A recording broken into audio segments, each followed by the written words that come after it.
Oi, gente, que prazer estar com vocês mais uma vez, poder falar sobre as minhas impressões, sobre o meu estudo do Vem e Segue-me.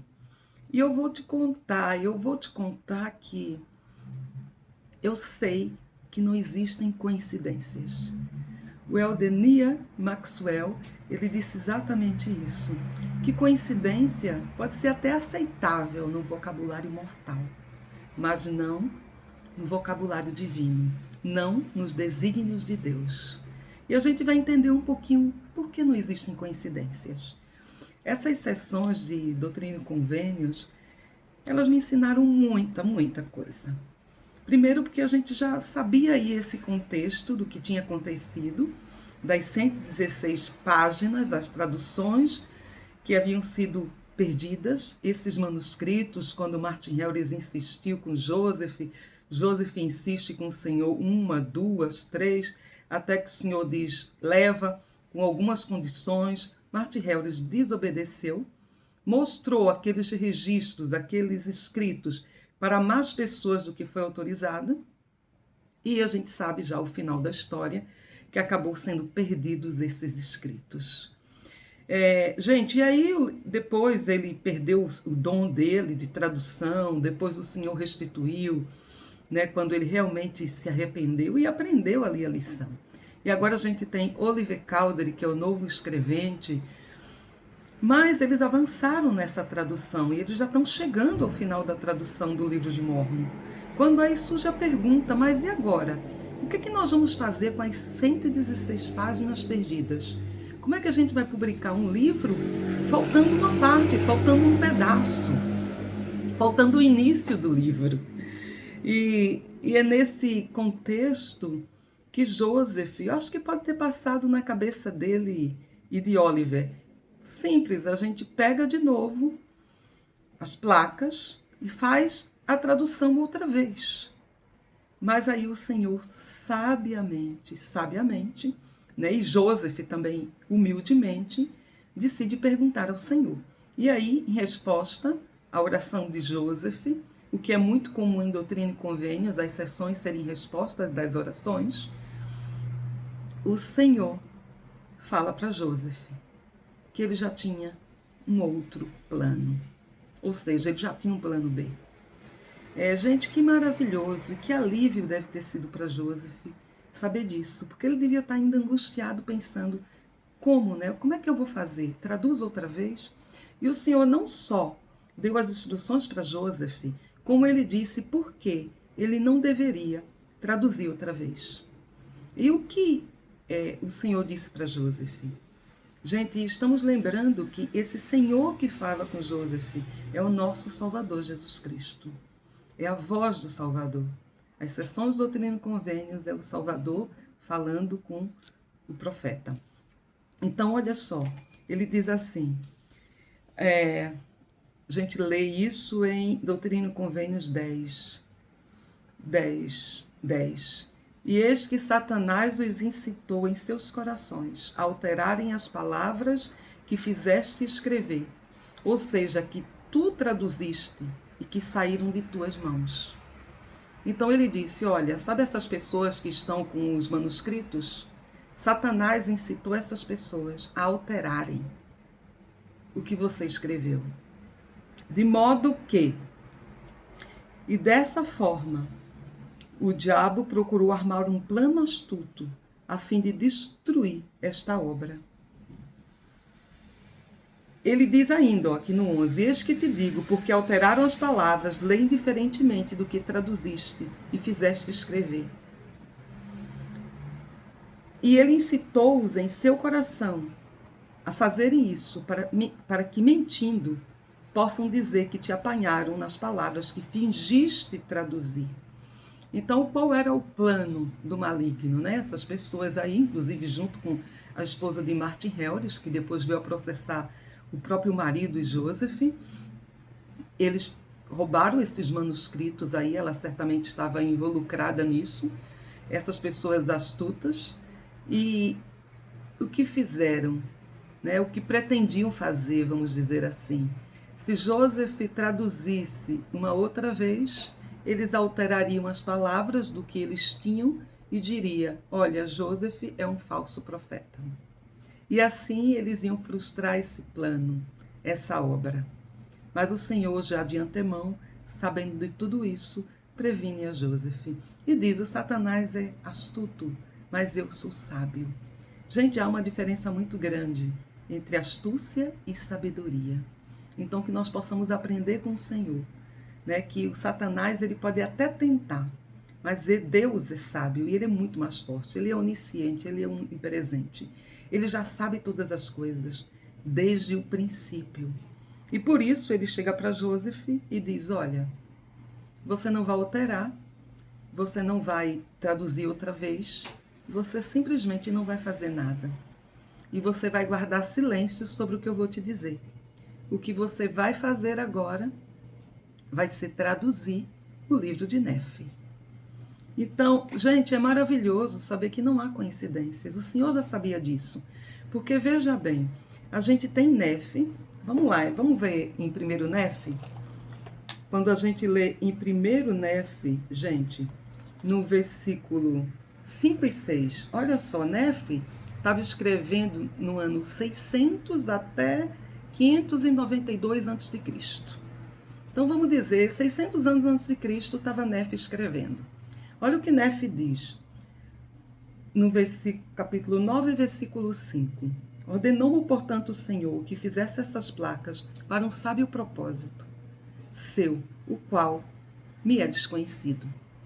Então a gente sabia que Leí era o profeta e Leí já estava escrevendo o livro de Leí, certo? Que eram as 116 páginas que foram traduzidas e que foram perdidas. Mas o Senhor pediu a Nefe que escrevesse 2 outros conjuntos de placas. Uma delas era exatamente o que estava acontecendo, os relatos, um livro muito parecido com o que Leí estava escrevendo na mesma época. E aí Nefe deve ter pensado assim: poxa vida, mas meu pai já está fazendo isso, vou fazer de novo? Mas ele diz: ordenou-me, portanto, o Senhor que fizesse essas placas para um sábio propósito seu, o qual me é desconhecido. Ou seja, o Senhor está me pedindo, vou obedecer. Mas o Senhor conhece todas as coisas desde o começo. Portanto, ele prepara um caminho para realizar todas as suas obras entre os filhos dos homens. Pois eis que ele tem o poder para fazer cumprir todas as suas palavras. E assim é. Amém. Então, Nefe está lá escrevendo esse outro registro similar e ainda com mais detalhes do que o livro de Leí. Com mais clareza, dando mais claridade a tudo que estava acontecendo naquele momento. E aí, gente, a gente vê o quê? A gente vê Joseph, 1830 praticamente, é 1829, né? A igreja ainda estava por ser restaurada, perderam-se os manuscritos, Joseph e Oliver Cowdery sem saber o que fazer, e agora a gente termina a tradução, e como é que fica o início do livro? E aí, vamos voltar também agora um pouquinho na história. A gente tem as palavras de Mórmon, que já foram escritas 400 anos depois de Cristo. Então, já foram escritas 1000 anos depois que Nefe tinha escrito. E ele está ali compilando, ele está resumindo, ele está ordenando as placas. E ele se depara, né, com essa situação. E ele diz, em Palavras de Mórmon 1,6... mas eis que tomarei estas placas, que contêm essas profecias e revelações, e pô-lo-ei com o restante do meu registro. Porque ele viu as placas de Nefe ali e disse: nossa, mas esse registro aqui talvez seja muito parecido com o de Leí, né? Mas ele sentiu que deveria colocar. Ele estava resumindo, ele estava compilando, ele estava decidindo o que ficava, e ele diz: mas eis que tomarei essas placas que contêm essas profecias e revelações, e pô-las-ei com o restante de meu registro, porque me são preciosas, e sei que serão preciosas para os meus irmãos. E ele diz: eu vou pôr essas placas, faço isso com um sábio propósito, pois assim me é sussurrado, segundo o Espírito do Senhor que está em mim. E agora, eu não sei todas as coisas, mas o Senhor sabe todas as coisas que hão de acontecer. Portanto, ele atua em mim que eu faça segundo a sua vontade. Gente, olha só, coincidência? Nefe é ordenado pelo Senhor, obedece, 600 anos antes de Cristo. Mórmon está compilando esse registro 1000 anos depois. Já estamos aí em 400 depois de Cristo. E quando ele está compilando esses registros, ele sente inspirado. O Espírito sussurra que ele deve colocar aquelas placas de Nefe. E aí a gente chega em 1829, quase 1830, as 116 páginas perdidas, Joseph orando, se passaram no total aí, gente, de 600 anos antes de Cristo, né, para quase, vamos dizer, ano 2000, vamos pensar aí, 2.400 anos. Então é como se 2.400 anos depois, o Senhor Jesus Cristo estivesse dizendo para Joseph: eu tenho um plano, não se preocupe. Você não vai traduzir outra vez as 116 páginas, mas você vai traduzir o livro de Nefe. Gente, não há dúvidas que o Senhor sabe todas as coisas. E a gente pode pensar o mesmo para a nossa vida. As coisas não são por acaso, as coisas não são uma coincidência. O Senhor já sabe tudo, Ele já sabe o fim desde o princípio. As pessoas podem dizer, existe um destino? Não, não existe um destino. Existem coisas que nós somos pré-ordenadas, é diferente, coisas que nós somos designadas a fazer nessa vida. Fomos pré-ordenados na nossa existência mortal. Nós continuamos sim com o nosso livre-arbítrio, assim como Deus também tem um livre-arbítrio dele.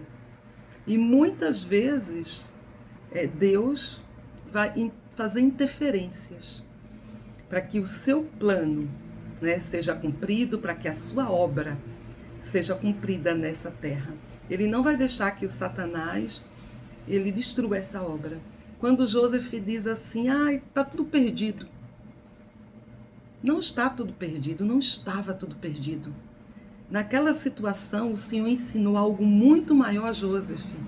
Porque um era o profeta de antes das 116 páginas perdidas. Outro agora era o Joseph, mais confiante no Senhor, mais obediente, sabendo que quando o Senhor dizia sim, sim, quando dizia não, não. Não é mais aquele Joseph que fica interrogando e voltando e talvez querendo aceitar sua própria vontade, não a do Senhor.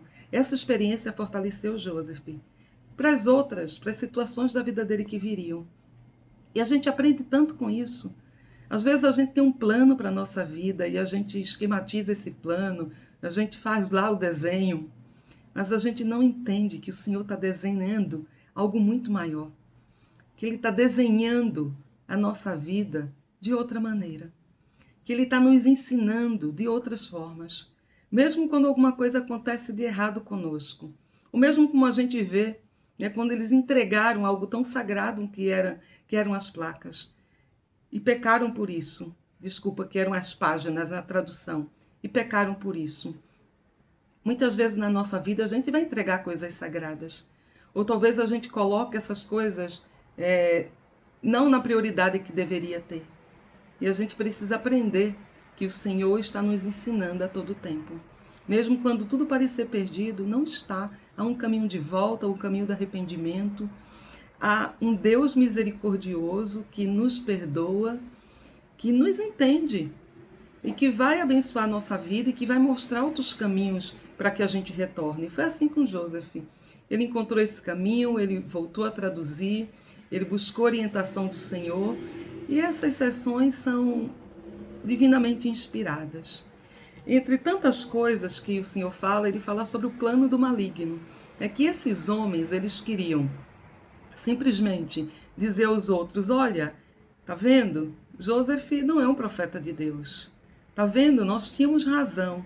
Então, o Senhor está dizendo que essas pessoas buscam a glória do mundo e justificar os seus próprios pecados. É o que a gente encontra em Doutrina e Convênios 18 e 19. Portanto, não coincidirão. A tradução não vai coincidir porque eles iam alterar. E diremos que mentiu em suas palavras, e que ele não tem dom algum, e que não possui qualquer poder. Portanto, nós o destruiremos e também a obra, e faremos isso para que no final não sejamos envergonhados e para que obtenhamos a glória do mundo.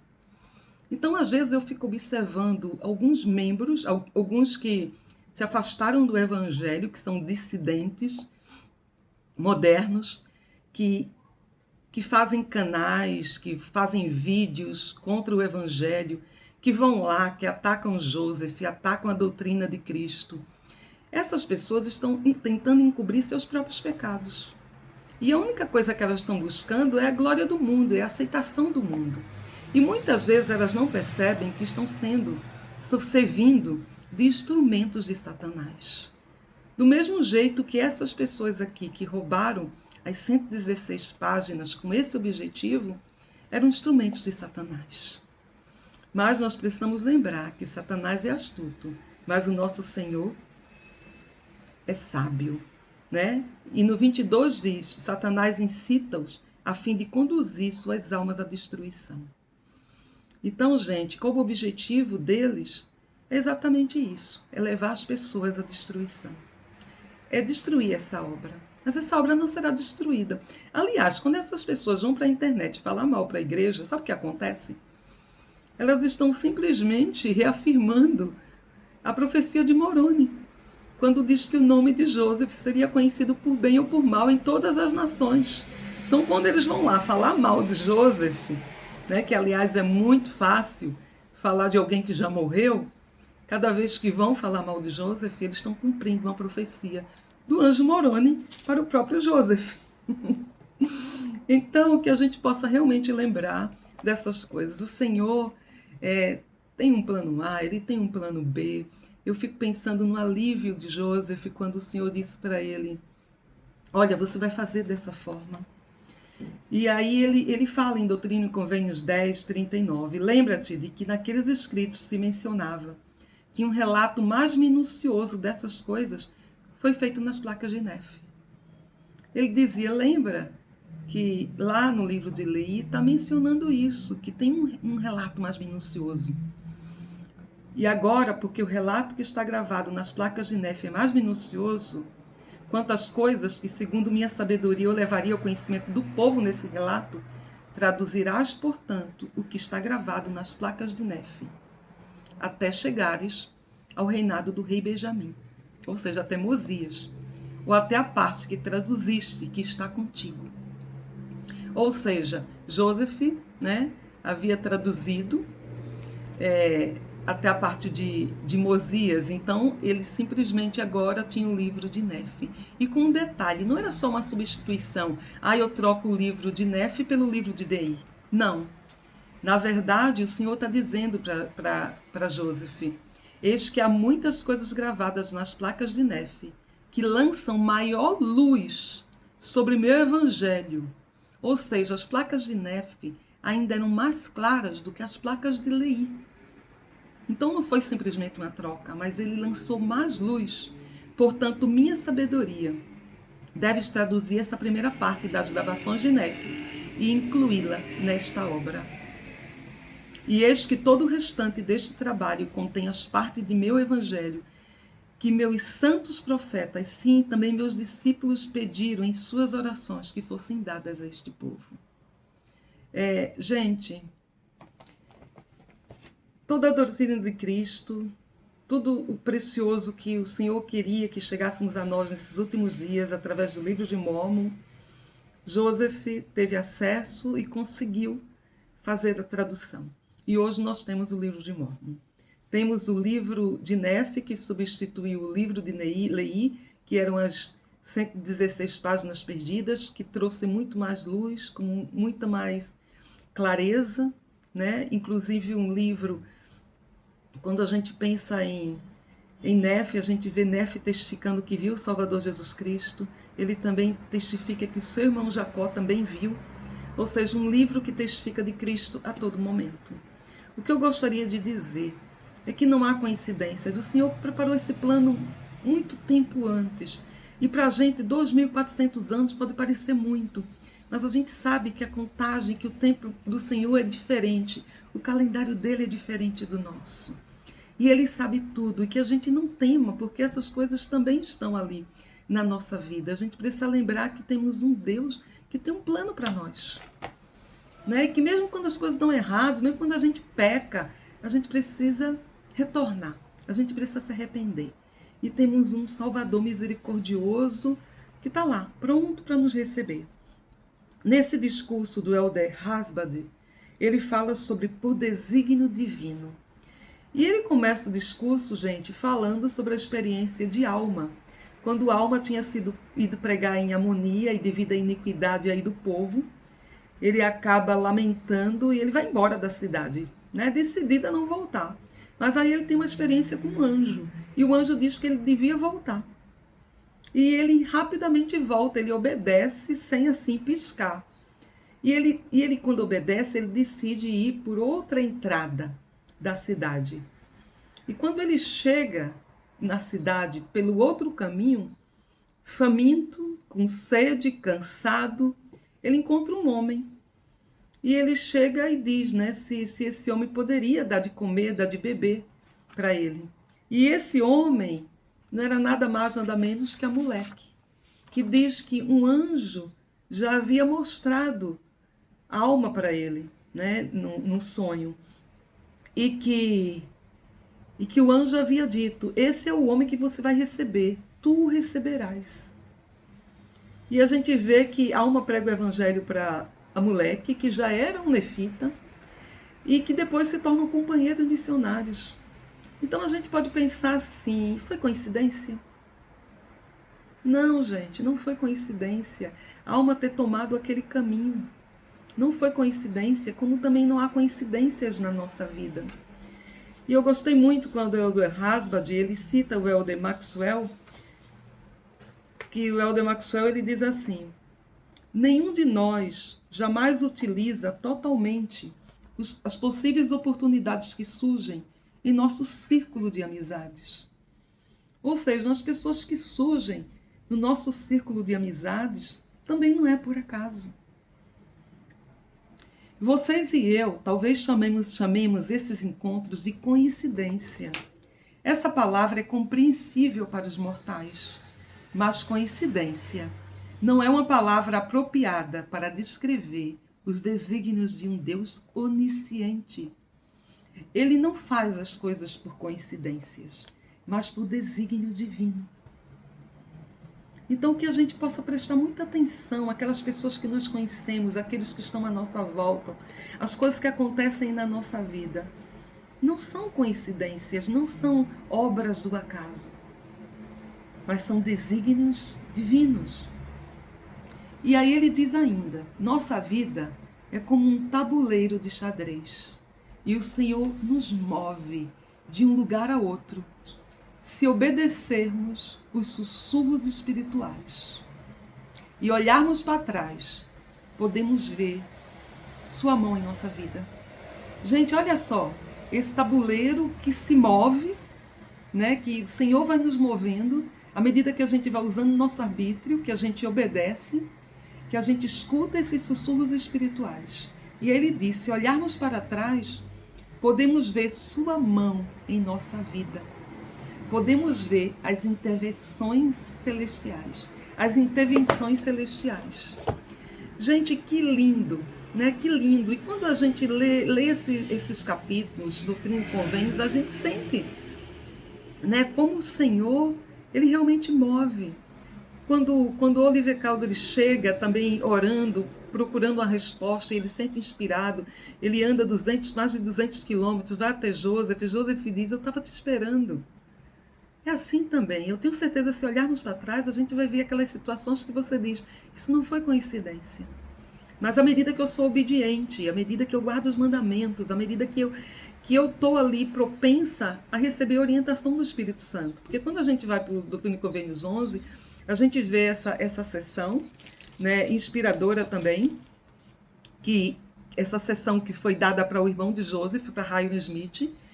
E eu achei interessante porque o Senhor repete várias vezes que Hiram devia se ocupar em guardar os mandamentos, em ser obediente. E, inclusive, fala para eles, leia as escrituras, procura obter minha palavra, né? Depois prega. Primeiro obtém minha palavra. A gente precisa estar agarrado na doutrina de Cristo. E a doutrina de Cristo está nas escrituras. Eu preciso conhecer essa palavra para depois pregar essa palavra. Eu preciso saber que eu preciso ser fiel, guardar os mandamentos para ter direito, para ter esse privilégio de ouvir os sussurros do Espírito. Porque eles não vão vir para os iníquos. Aliás, os iníquos não vão perceber. Né? Porque as coisas espirituais, como dizia o apóstolo Paulo, se entendem somente pelo Espírito de Deus, pelo espírito para espírito, né? Ali eu falo a conexão espiritual, né? De Deus, o nosso Pai, que a gente sabe que tem um corpo de carne e ossos, mas essa conexão espiritual. Gente, eu sou imensamente grata por tantas vezes eu ouvir o sussurro do Espírito Santo na minha vida e às vezes não entender o porquê, mas ter sido obediente. E enquanto eu estava pensando no que falar para vocês, eu lembrei de uma dessas coisas que não foi coincidência.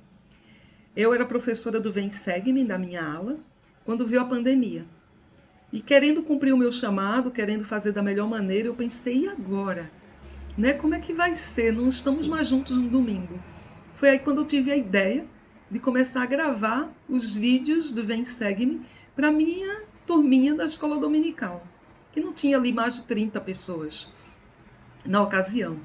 E aí eu gravava o vídeo, tentava subir pelo WhatsApp, era muito pesado, não conseguia.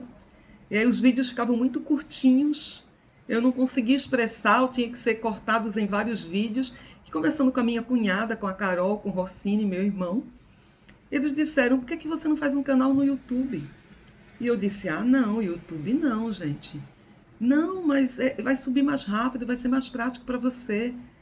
E aí foi quando eu, morta de vergonha, decidi começar a gravar os primeiros vídeos, o canal, para minha turminha da escola dominical. Muito bem. Né? E que bom que hoje o canal tem mais de 1000 inscritos, porque esses 30 se multiplicaram, né? E foram um compartilhando com o outro. Mas o que foi interessante disso tudo? Veio a pandemia, a gente sabe que foi aquela crise no país, e desemprego, muita gente perdeu emprego.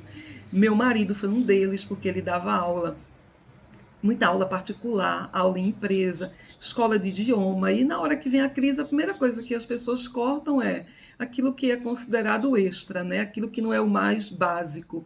E como muitos perderam o emprego, as empresas cancelaram as aulas, os alunos particulares cancelaram, as escolas de idioma perderam turmas completas de aluno. O meu marido ficou praticamente desempregado e ele já estava com problema de saúde e a gente não sabia o que era. E aí, muito bem, passou aquele período, quando nós voltamos ao trabalho ali, um mercado muito ruim de trabalho. Felizmente eu ainda tinha meu emprego, mas estava difícil, as contas ali estava difícil suprir todas as necessidades que nós tínhamos. E eu estava orando e pensando, Senhor, o que eu posso fazer? Que outro trabalho eu posso conseguir para poder dar conta desse momento, dessa situação? E eu lembro, gente, que o meu telefone tocou. E quando tocou, era um amigo, um professor que eu já havia dado aula na universidade com ele. E ambos já tínhamos saído, né, dessa universidade, já fazia alguns anos que eu não falava com ele por telefone. E esse professor me diz assim, professora Rosângela, estou trabalhando numa associação e estou encarregado dos cursos online. Ele era da área de tecnologia. E vai ter um concurso da Polícia Civil e a gente está precisando de um professor para gravar vídeos aulas com o conteúdo programático do concurso. E a pessoa que me veio à mente foi você. E você aceitaria um pacote, você tem que gravar vídeos, você aceitaria gravar para a gente essas aulas? E quando ele disse isso, eu pensei, poxa vida, estou precisando tanto, mas eu não tenho experiência em vídeo.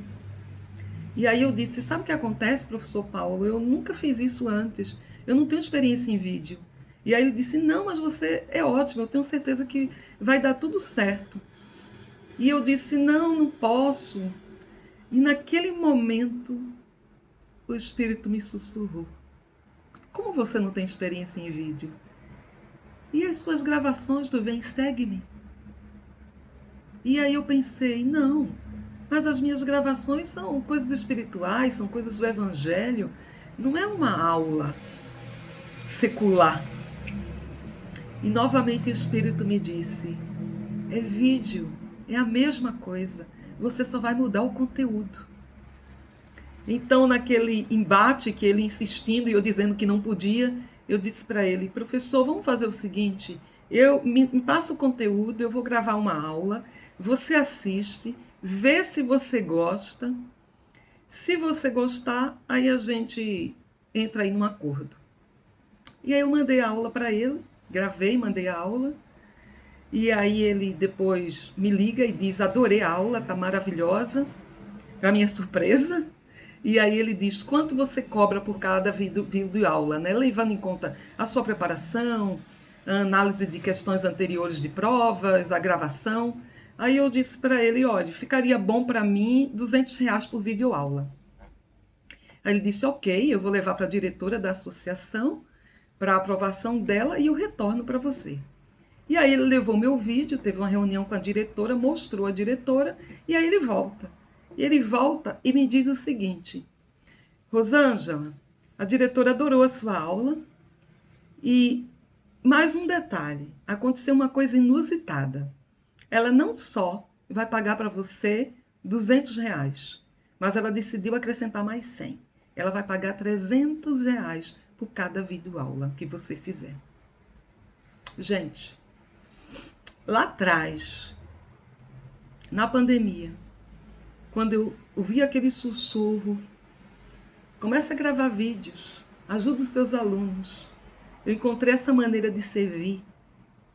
Eu não sabia que eu estava desenvolvendo uma outra habilidade que ia me ajudar no futuro a poder trazer um benefício para a minha própria vida. Gente, não existem coincidências. E eu poderia relatar para vocês 1000 situações que aconteceram na minha vida. Muitas situações que aumentaram o meu testemunho. De que quando nós ouvimos o sussurro do Espírito, o Senhor nos move.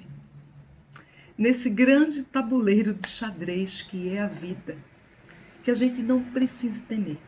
Joseph aprendeu com a experiência a não temer, a confiar no Senhor e a obedecê-lo. Que a gente possa fazer o mesmo. O Senhor está movendo essas peças. E nós precisamos estar dispostos a escutar esses sussurros espirituais. E fazer com que o Senhor nos molde, nos mova, nos ensina, porque Ele sabe o que é melhor para nós. Que a gente entenda que não há coincidências, mas há um Deus onisciente, onipresente, que sabe tudo.